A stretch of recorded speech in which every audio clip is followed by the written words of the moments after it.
Welcome to Year, Make, Model, Money, the auto parts e-commerce podcast by Data Here to There. In each episode, we break down the key trends, challenges, and opportunities in the aftermarket parts industry and e-commerce. From interviews with industry leaders to tips on streamlining your business, we'll give you the knowledge to stay competitive in today's market. It's time to take your business to the next level with Year, Make, Model, Money. Welcome, everyone. I'm Barry Alt with Motorhead Digital, and my co-host is Brennan Chrisman from Data Here to There. We're excited to kick off episode 1 of Year, Make, Model, Money, the auto parts e-commerce podcast by Data Here to There. Today, we're thrilled to have Adam Kennedy from IAG Performance and IAG Off-Road as our guest. Adam has been a longtime customer of Data Here to There, starting with our full platform of service to automate, manage IAG's e-commerce data, and recently adding IAG brands to the Slingshot Automotive app. Welcome, Adam. Thank you. Happy to be here. Hey, Adam, let's kick off with a fun question. What was the first car that you had, and when did you get it? My very first car was a 1985 Volvo 850 diesel. I got when I was about awesome. 13 years old, and it didn't run at the time. We bought it from a family friend who had it for many years. It had about 250,000 miles on it at the time. And I bought it from them for about $400 from what I remember. And I was going to figure out how to make it run again. I did at one point get it running despite the extreme lack of maintenance that it had. And it smoked so bad that the neighbors called the fire department, thinking that the really, it had to be pretty bad, man.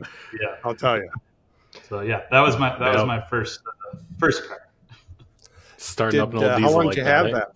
Yeah. I had it a little bit over a year, and then once I figured out that it was in such poor shape, I'm talking, you drain the oil and it came out like toothpaste. It was. They made a better deal at it than I did, and but I ended up selling it for what I bought it for. So there you go. Oh, cool! That's awesome. My first car was a 1963 Rambler Ambassador station wagon, which I still wish I had. Okay, that's pretty great. I got a 2008 Ford Fusion, so you can see the age difference. But I saved up and paid like $8,000 for that, and I thought it was the coolest thing on four wheels because I had heated leather seats and Bluetooth audio. It was fantastic. It only took me about 2 years to trade it in on an AMG Mercedes once I got my first real job, paying adult money, still living with my parents. There you go. I was just lucky it had the 63 Rambler had seat belts in it. Right. Cool. Adam, tell us more about how IAG got started, and how did you get started with them? So IAG's been around since about 2007. It actually started as a car sales business. We actually still do car sales today as well in our original location.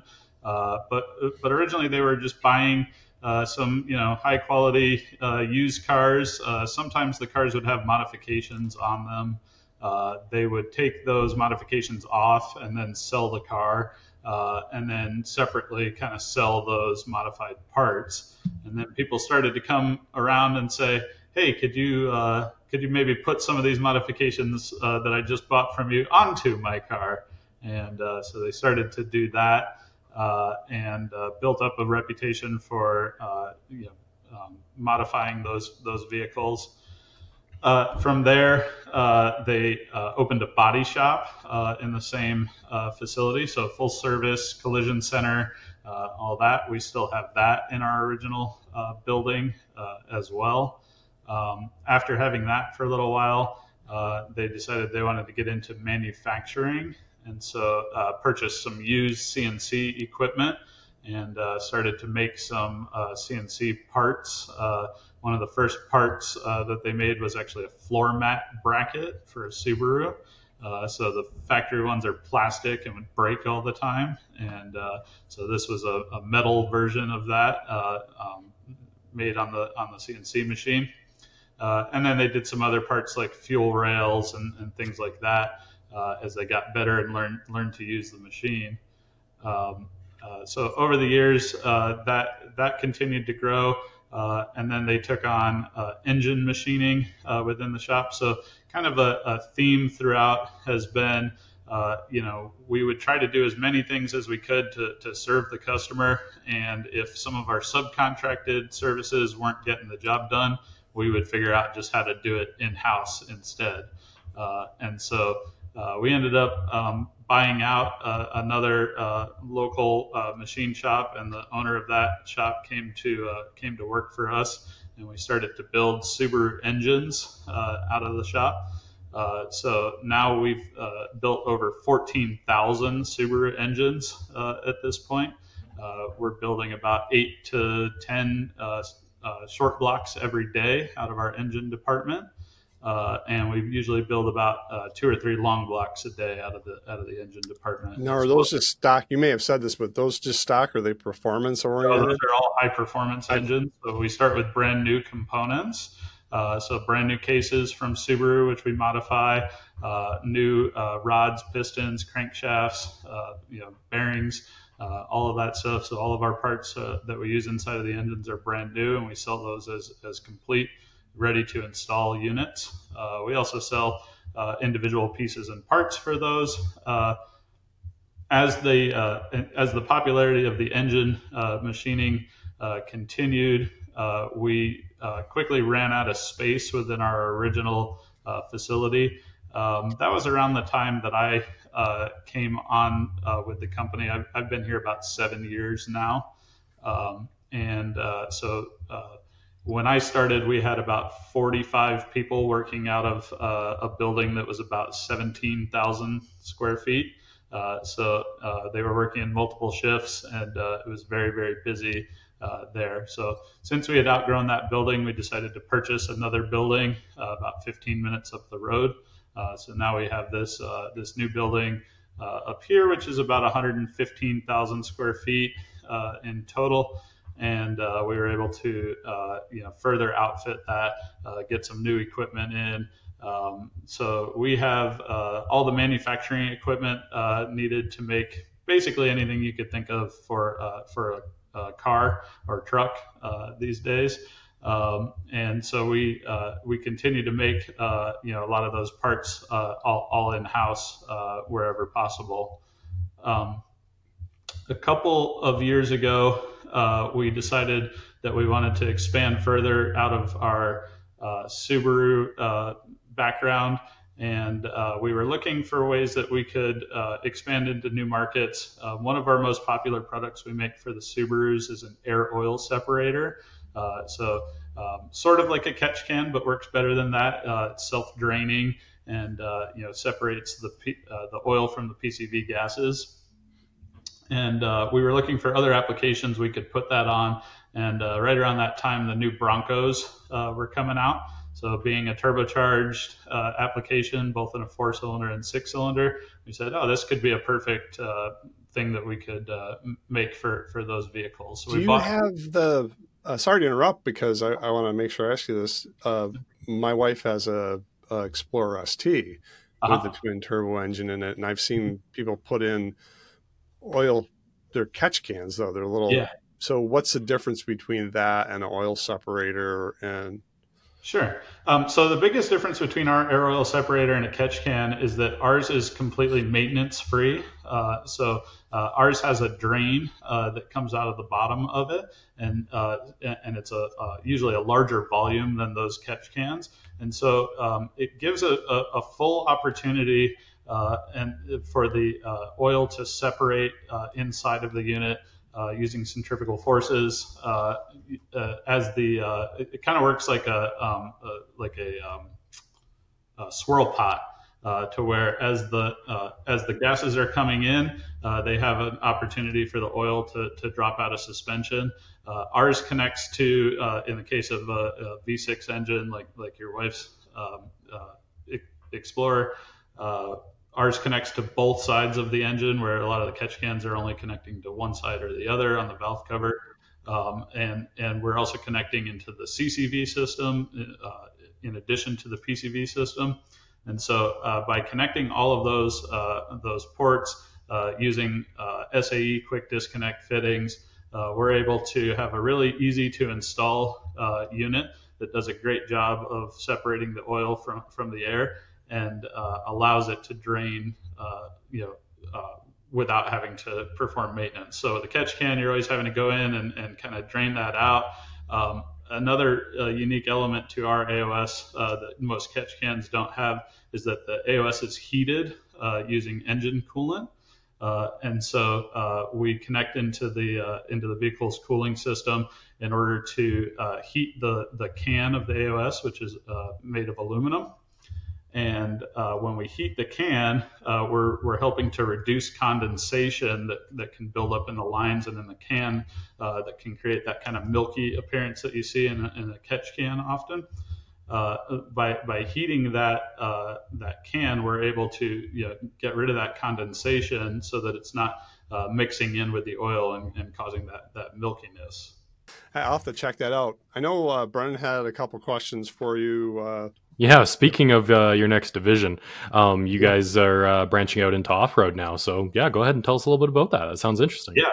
So as I was mentioning, we were looking for a market to put our air oil separator into, and we found the new Broncos. So we went out and we bought a couple of those Broncos, to start to adapt our system onto those. And once we received that, those vehicles for testing, our original plan was just to buy those, make the AOS systems, and then kind of resell and move on to another platform. But once we got those in, we realized that we had an opportunity, with the popularity of modifying those vehicles and the fact that they were new to everyone on the market, that we could definitely make some really cool products for those that would help solve, kind of common issues that we were finding. So some of the stuff that we made for those initially was a device called our Easy Lift soft top assist for the back of the soft top Broncos, where normally Ford just gives you like a prop rod back there, and it's really heavy to lift that rear section, and also the frame is not that rigid on those soft tops, and so we were able to design a new system to use gas struts back there, and basically by doing that, we were able to let the system lift on its own. So you just release the two latches, and the rear of the soft top raises on its own. And it had the secondary benefit of making it easier to open and close the full soft top from when you were doing that, to put it all the way back. And then we started to make some other parts like side steps, dome lights, cup holders, all kinds of stuff like that in-house. And with the popularity of those products, we quickly outgrew our current facility that we had been in, that is still our main headquarters here. And so we purchased another building to house our off-road division up in Hanover, Pennsylvania. It's about a 60,000 square foot building up there. And also in that building, we're starting to do some of our fabrication. We just put in a brand new, fully automated 500-foot long powder coating line up there to do all of our side steps and the other components for that. So we're really excited for that. We're also warehousing all of our other products up there, most of which we make in house. We also do have a line of imported products that we call the IAG I line, that are things that are just not practical for us to make here, like floor mats or other like interior pieces, plastic stuff mostly, and other kind of small accessories like that. When you say lines, is it kind of assembly line process for the powder coating and even for the engine builds? Yep. Yeah, absolutely. So, our engine department is kind of a room within a room in our warehouse here.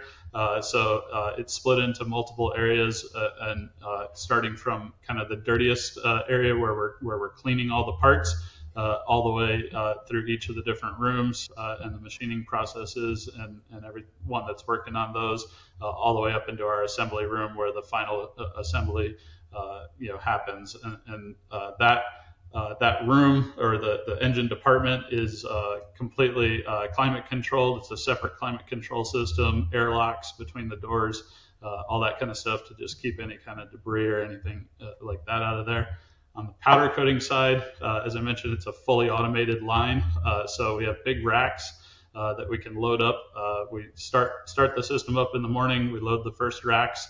That goes through automatically all the ovens and washers and powder coating guns, get sprayed automatically as well. And about 2 hours later, you have your first rack of parts out. And about every 2 to 3 minutes after that, you have another rack of parts out. So cool. You can do quite a bit of volume. Very impressive setup. So thank you.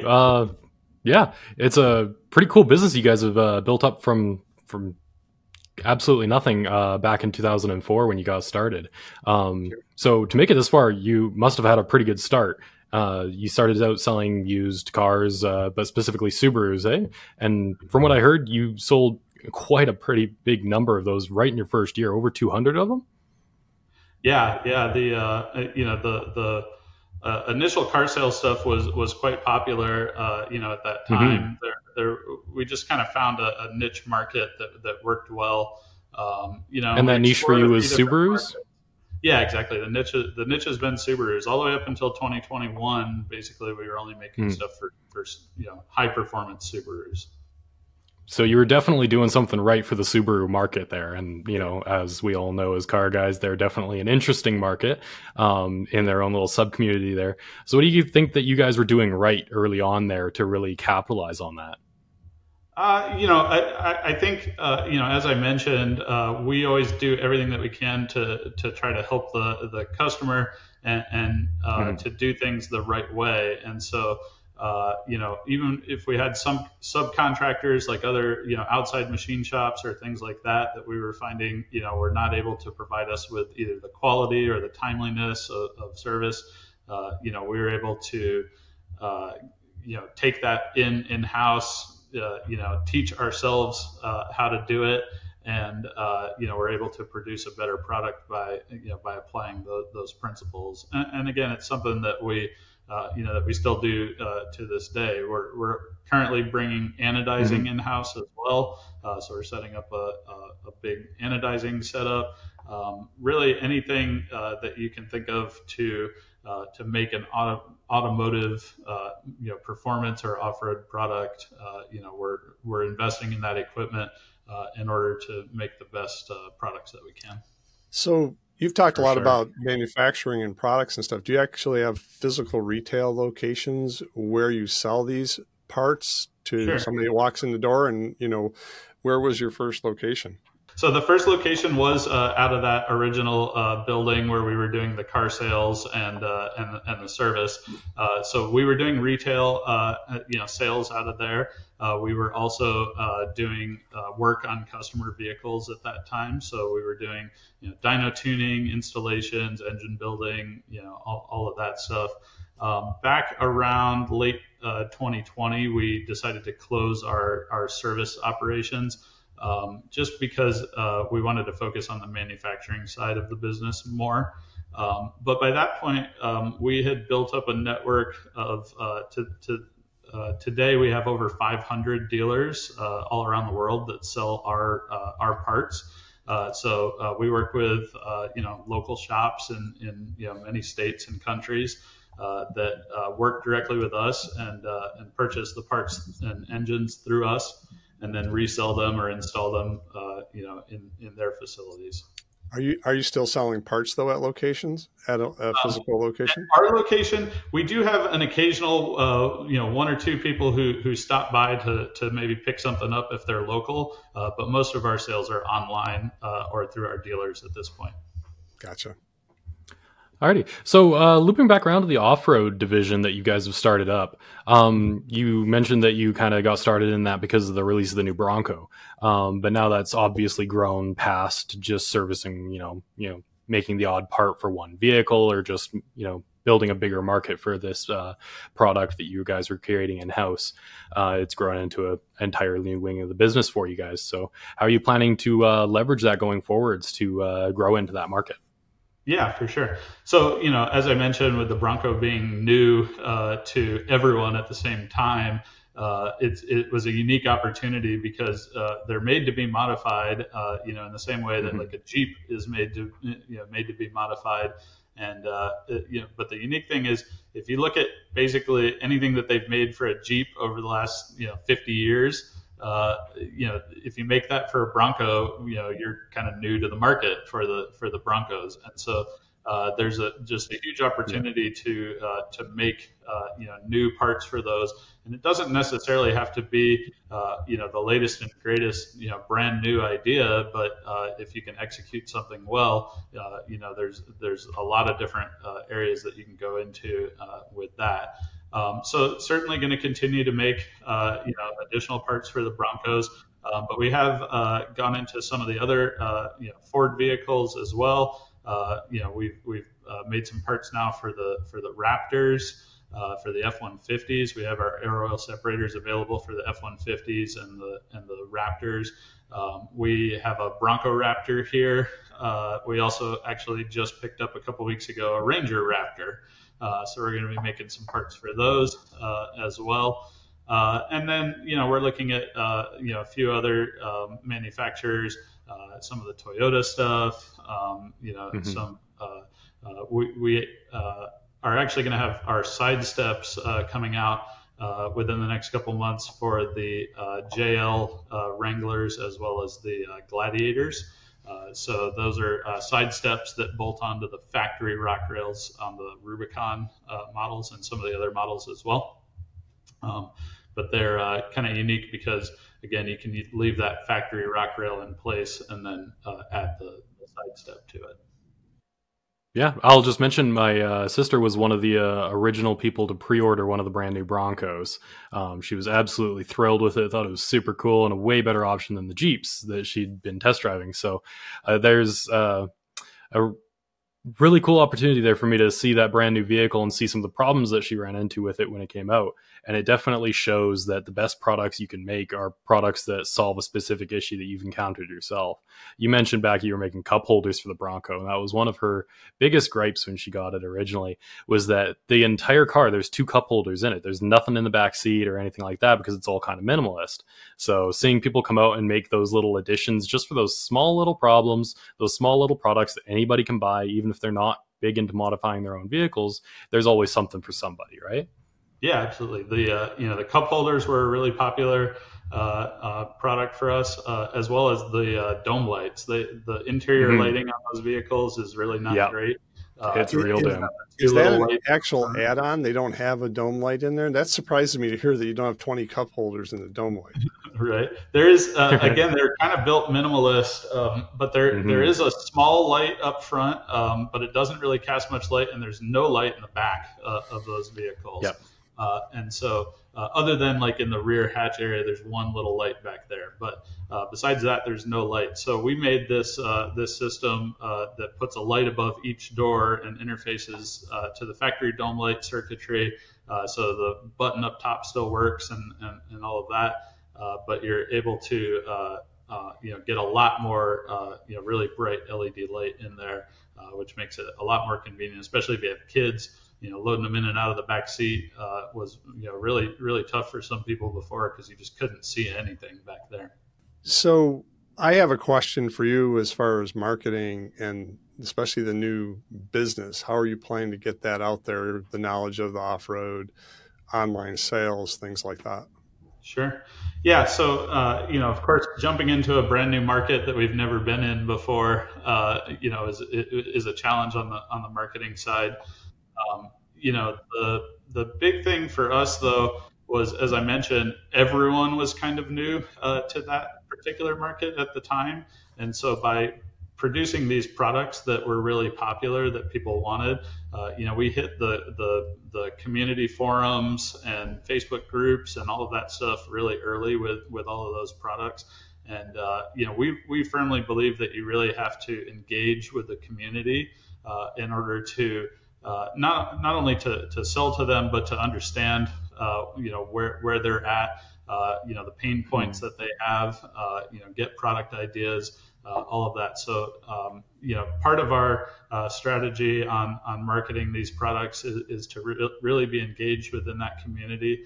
This year, we purchased a new, what we call a brand experience trailer. So it's a semi-truck trailer, and the whole side of the trailer folds down into a stage. And so we're able to take that out to some of these shows like the Bronco Super Celebration in Tennessee, where they have hundreds of Bronco owners, or some of the Subi events where they have like Subi Fest or Boxer Fest, where they have thousands of Subaru owners. And we're able to invite them up into our trailer, where we've set up sort of a mini store where they can buy product right there. At the Bronco shows, we do free installations of the products at the show as well. And that gives us an opportunity to learn more about what the customers are looking for. It lets us see the vehicles that we're making parts for. Ford has a habit of changing things a lot more often than Subaru does. So every 6 months, it seems like something is a little bit different, part changes here or there, a fitment or something like that, whereas Subaru's been making kind of the same thing for the last 20 years. And so it's a unique challenge, but being engaged in the community has been big for us. And then, of course, we do all of our normal, social media advertising. We have a YouTube channel for each of our brands that we do both lifestyle and product content on. We hit all the different social media platforms, and then, of course, our pay-per-click advertising and across Google and Meta. Do you go to Ford Nationals at Carlisle? Because I've been to Corvettes at Carlisle, and they're installing, some of the companies are installing exhaust systems and other parts there. Yeah, for sure. So we did attend Ford Nationals, not this year, but last year. For us at the time, it was a lot more of the kind of high performance and Mustang crowd than it was necessarily the Bronco crowd. Because the vehicles were so new at that point and there just weren't that many of them out there, at that time it wasn't necessarily our ideal audience for what we were trying to do, because we weren't really making parts for Mustangs and things like that. And so so far that hasn't been a great avenue for us, but as we expand out into more of the high performance side of the Ford market, that may become a better venue for us. They have all truck nationals there as well. But to move on here, as you're getting into technology, before we get too deep into the cool stuff going on, when did you really get into online sales and either selling online or working as connecting with other companies to sell your stuff online? Sure. So, the company has had a online store since back in the around 2007 or 2008. So even before I came, I don't know exactly which year, because again, it was before my time here, but they'd been doing it for quite a while before I came here. And so, quite a bit of experience in the online sales side of things. Previously, we were using the Volusion platform. Volusion. That's where I built my first e-commerce store for a customer on Volusion. So I'm pretty familiar with that platform. Volusion definitely had some pretty cool, features, especially on the back end for management. In 2007, when we built our first one, that's when we built our first one. They had they had stuff nobody else had. Yeah, exactly. And so, but unfortunately, things changed over time, and their platform kind of fell behind some of the other offerings out there, especially with some of the app connectivity and things that you could do to connect into that and do things that weren't built into the software. And so, we evaluated a couple different platforms, at that point in around 2020. And we settled on BigCommerce, and that's what we run both of our sites on now. So we've been with them since about 2020, and launched both stores there, and sell all of our products through there, both B2B and B2C. Yeah, BigCommerce is a whole different platform. We've been working on a site in that. It's interesting. There are some stuff in that, just like Volusion, that need to be upgraded. But anyways, that's awesome. As the technology moves along, there's some other cool stuff going on that we want to talk about too. For sure. So when you guys were getting started into the e-commerce world, back in the day, back when you joined the company and moving into selling more online and it being a bigger outlet for your sales, what kind of challenges did you guys run into? Any false starts or hiccups along the way? What did you find trouble with? I wouldn't necessarily say false starts, but the biggest thing in the automotive aftermarket that's a problem for everyone is product data. Having the right data for the products, whether that be fitment information or actual product information, is always a challenge.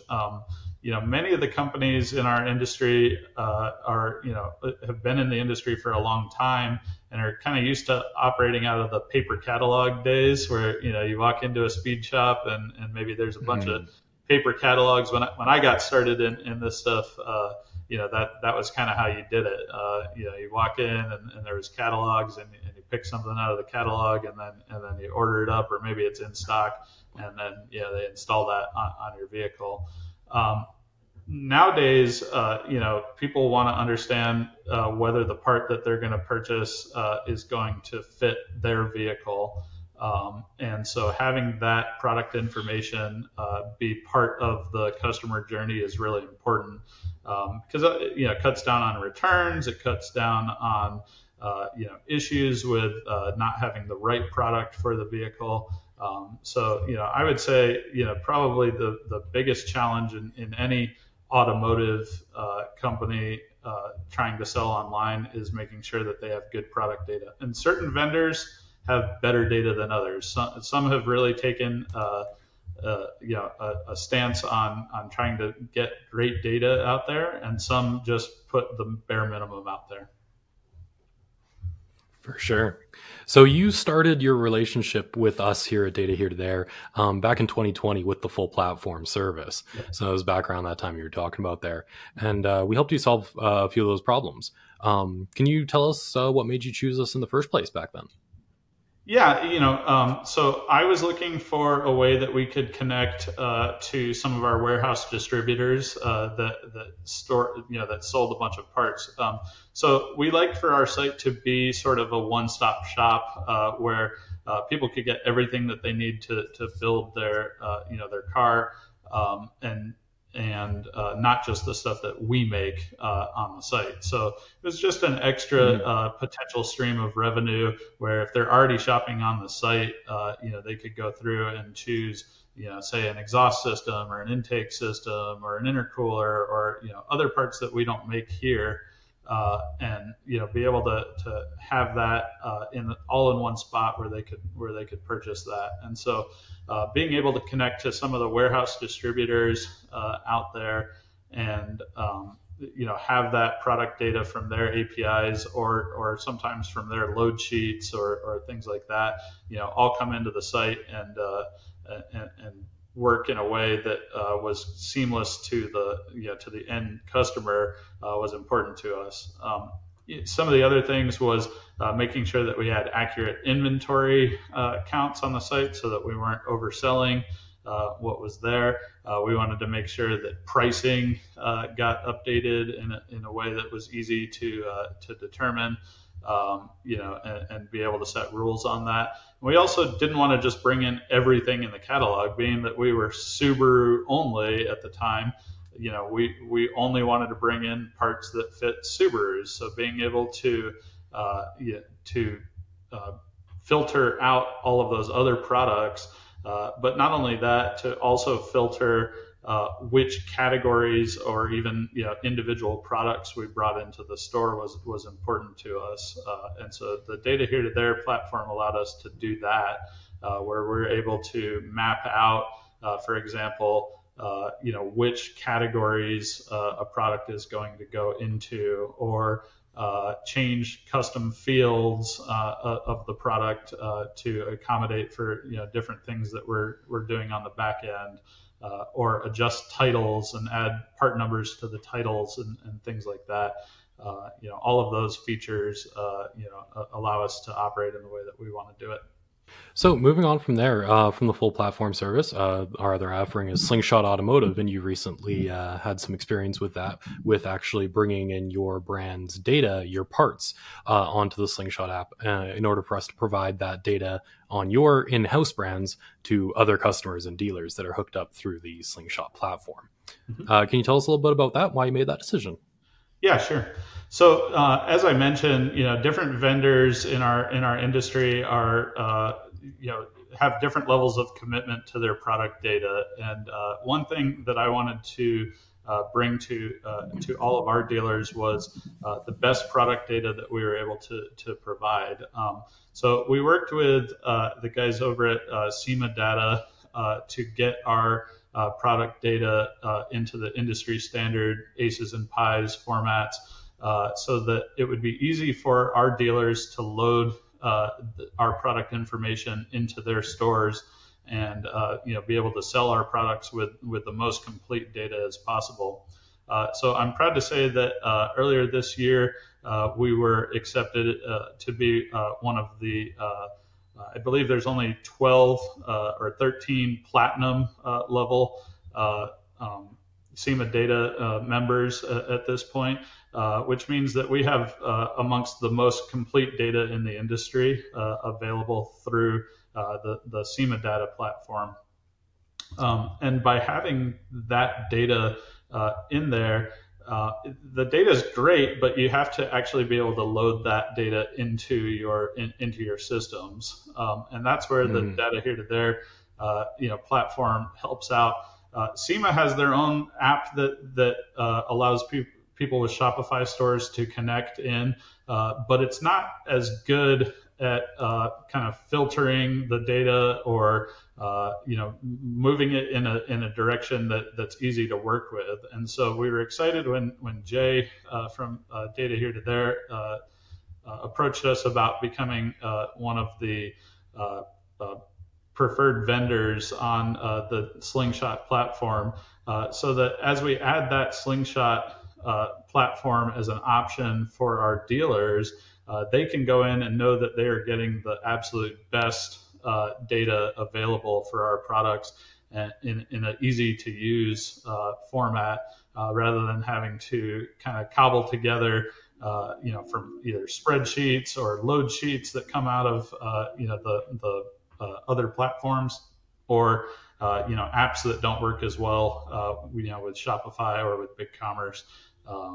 to do that. For sure. How many SKUs do you have across the Subaru and off-road? Just curiosity. Our own parts or all of the parts? Your own parts, really. And you're selling other, so you have more parts than just yours. You're bringing in other manufacturers and stuff. Yep. So on our side, our own SKUs, we have almost 1,000 different products that we make and sell. But across the websites, the performance site has about 9,000 SKUs on it right now, and the off-road site, because we're supporting so many different makes and models, has about 30,000 parts. Are you bringing all those SKUs in through the Slingshot app as well? Not through the Slingshot app, because we've been with Data Here to There for quite a long time, and so we have the full platform that they use to custom, offer. right? Yeah. And so we have a kind of a more custom solution with them, but all of those additional products are coming in through Data Here to There. Gotcha. How are you using the technology? How are you going to use this technology to transition into the off-road market? Are you already doing that? And, how will it help you? Yeah, so we've been doing it now since we launched the separate off-road website. One of the first things that we set up was our connection with Data Here to There, so that we could offer all of those additional products. Again, because we were only making stuff for Broncos at the time, but we wanted to call it IAG Off-Road, we needed to be able to offer products for other vehicles as well. And so connecting to those warehouse distributors allowed us, through Data Here to There, allowed us to to have a full line of products, across Jeep and Toyota and Ford and all of the other platforms on our website. How does parts data automation help you with managing your business and your being more effective? Yeah, so as I mentioned, there's a lot of SKUs out there with the different warehouse distributors that we use, and the fact that it's automated is great because when new products show up, if they fit our filters, they just come right into the store. So I'm not having to manage those new products coming in. The inventory gets updated automatically, the pricing gets updated automatically. All of those things, pretty much happen automatically for us. Even, we've done some work with Data Here to There to even get our fulfillment exports, to happen automatically, so that when we get tracking from those warehouse distributors, that comes back into our system and populates, for our customers. We're even working on automated ordering, so that when a customer places that order on the site, they're able to, the order automatically gets placed with our warehouse distributor at that point. So it's really kind of a touch-free method of just selling more parts. Saves you a lot of man hours, I bet. Yeah. Sounds very efficient. Yeah. Saves a lot of time too, I'm sure. So you've talked a lot about your online store, your big commerce stores. You got the two of them now, the off-road and the performance, and choosing to go with the automation options offered by us here at Data Here to There.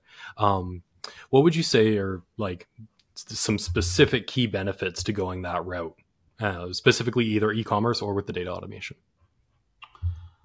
I think I kind of already covered the key benefits of it, in that it's updating that product data automatically. We're getting our fitment data is all happening automatically. That interfaces with our fitment filters on the site. And so just having those automatic systems really just makes us more efficient in being able to offer the widest variety of products, to the customer.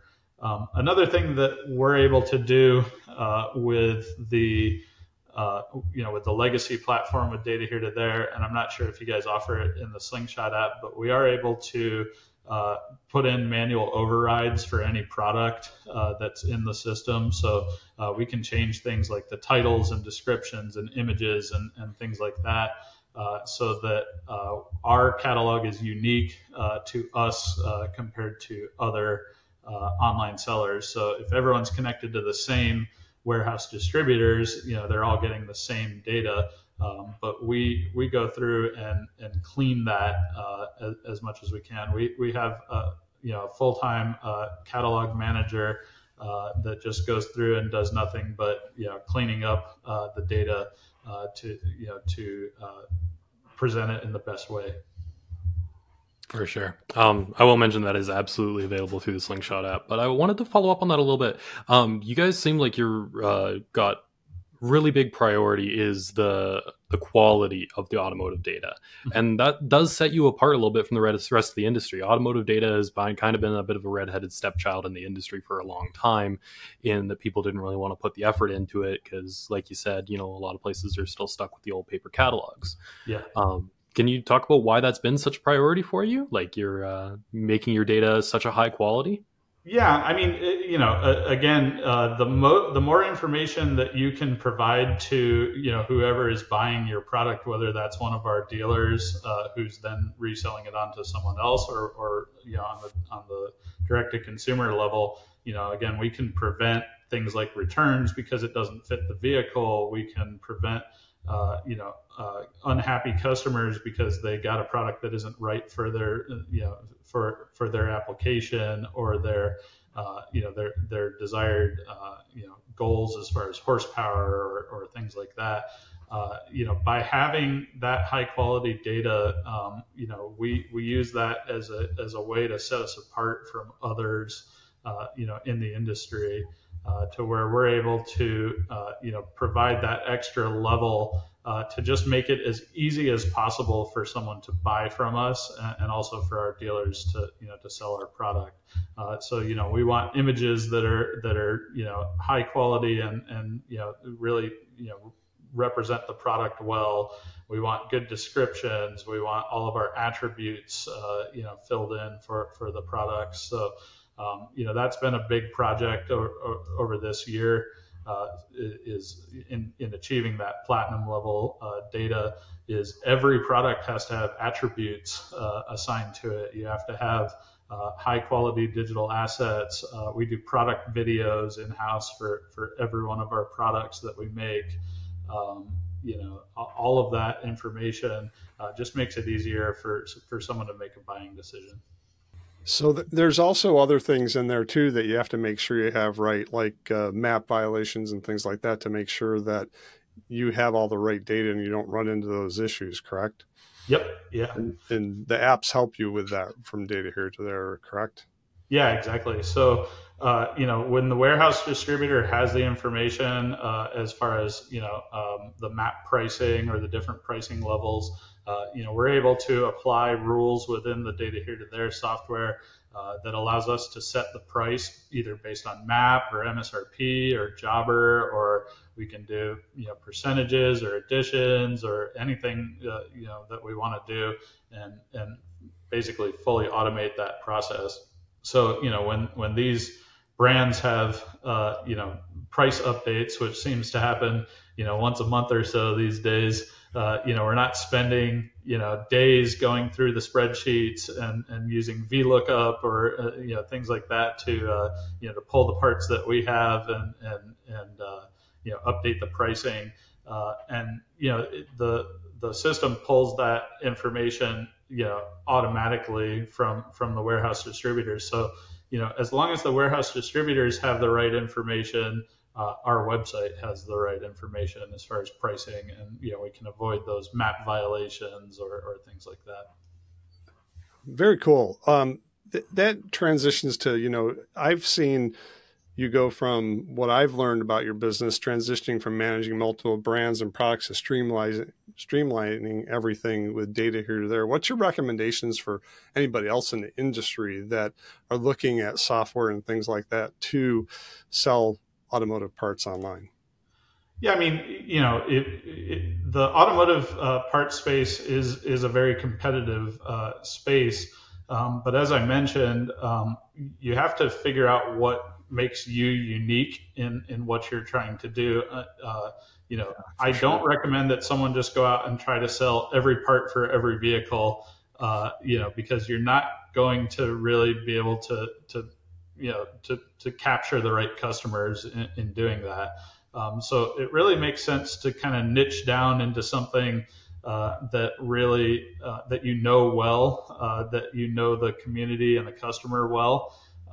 And when you can do that, you're much more believable, as a company, and you have some unique information that others don't have.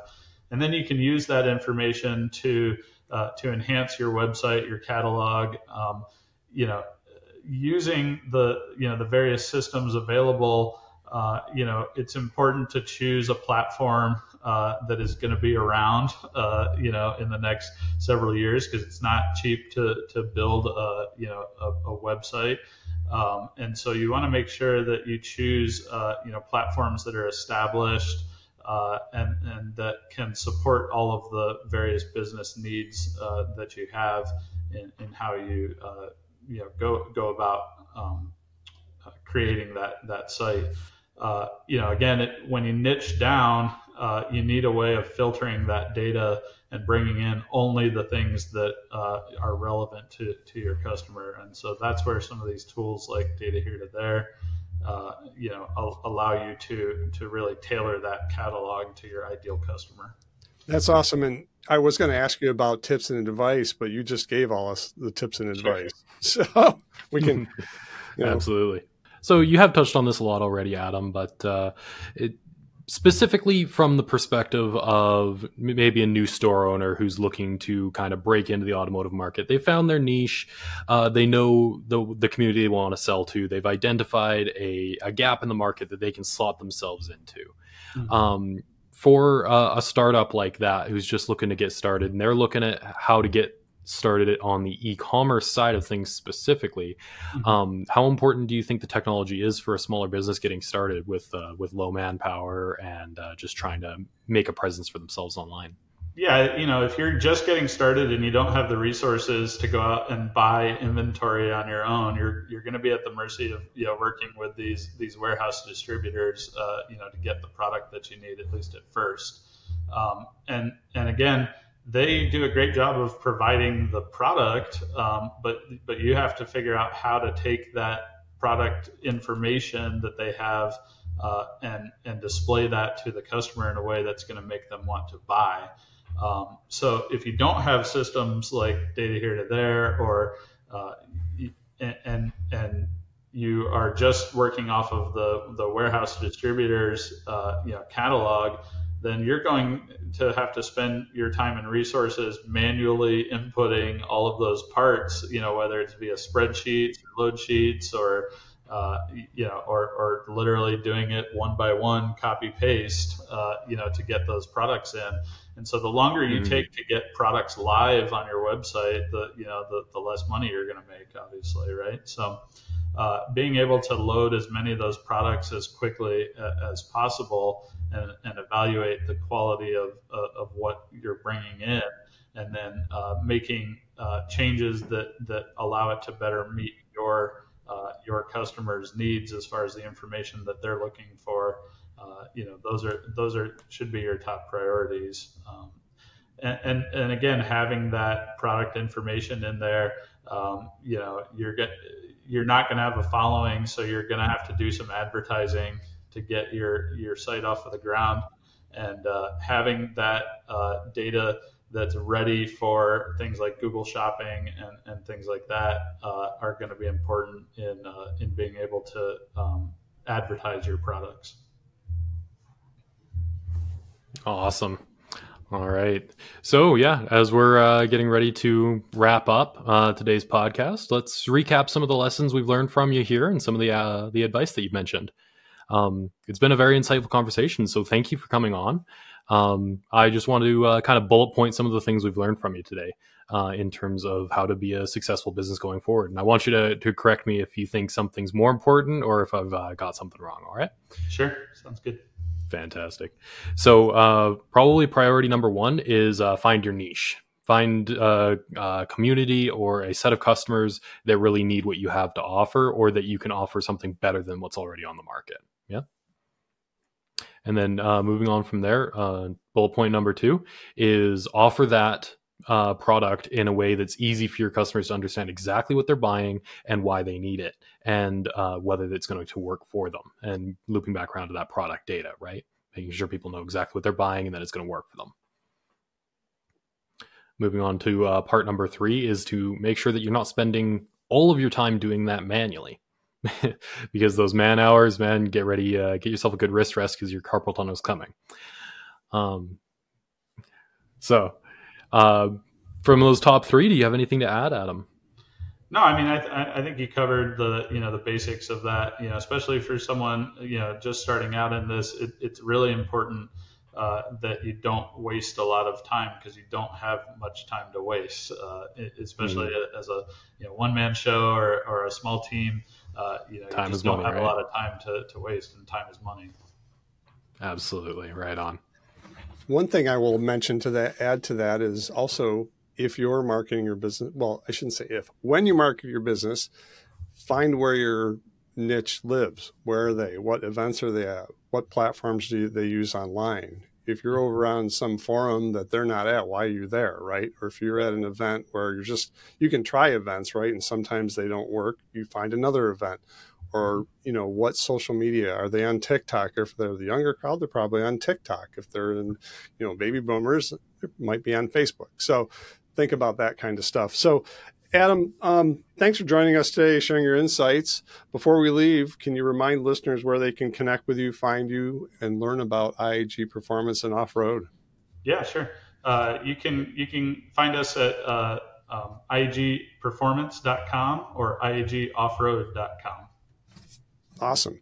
Is there any other social media channels that you want people to follow you? You mentioned YouTube, things like that. Yeah, as I mentioned, we have a YouTube channel for the performance side. It's the IAG channel, and on the off-road side, it's IAG Off-Road.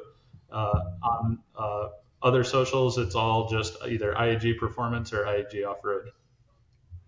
Well, awesome, man. Thanks for joining us today. This was fun. Learned a lot about your business, and I'm going to be shopping for some ST parts for my wife's car. But anyways, everybody follow the episode. Make sure you subscribe, leave us a comment, share it with your network. Catch us next time on the Data Here to There, Your Make Model Money podcast. Thanks, guys. Thanks, Adam.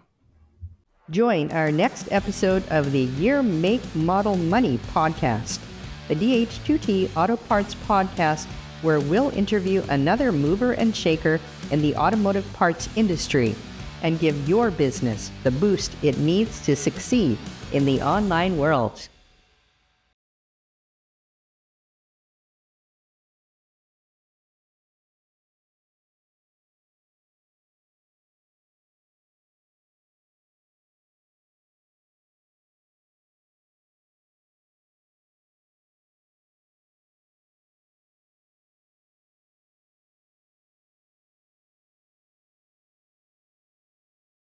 Join our next episode of the Year, Make, Model, Money podcast, the DH2T Auto Parts podcast, where we'll interview another mover and shaker in the automotive parts industry and give your business the boost it needs to succeed in the online world.